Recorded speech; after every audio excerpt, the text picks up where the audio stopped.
سنة سعيدة للجميع، موظفي المنطقة الإقليمية للأمن، كذلك الصحافة، وسائل الإعلام المكتوبة والمرئية.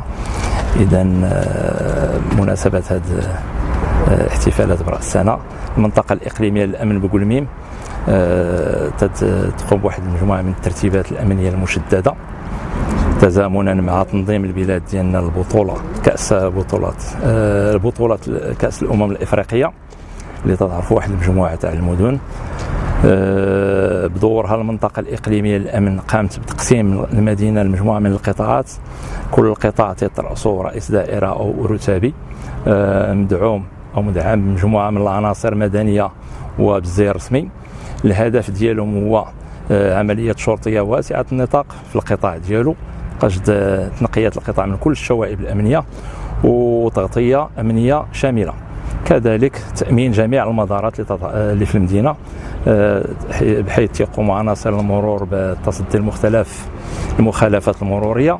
التي يقوم بها بعض المتهورين في السياقة، من السياقة الاستعراضية أو السياقة المتهورة،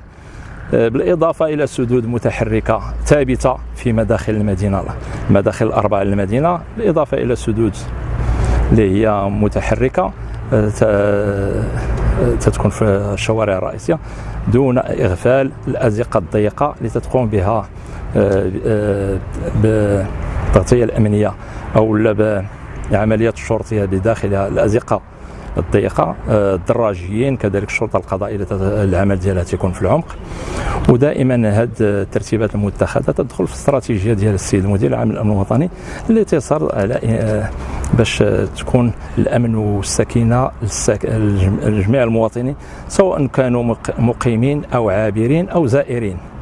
زائرين أو عابرين. إذا الهدف من هذه الترتيبات كاملة هو تمر هذه الليلة هذه في ظروف اللي هي أمنية جيدة.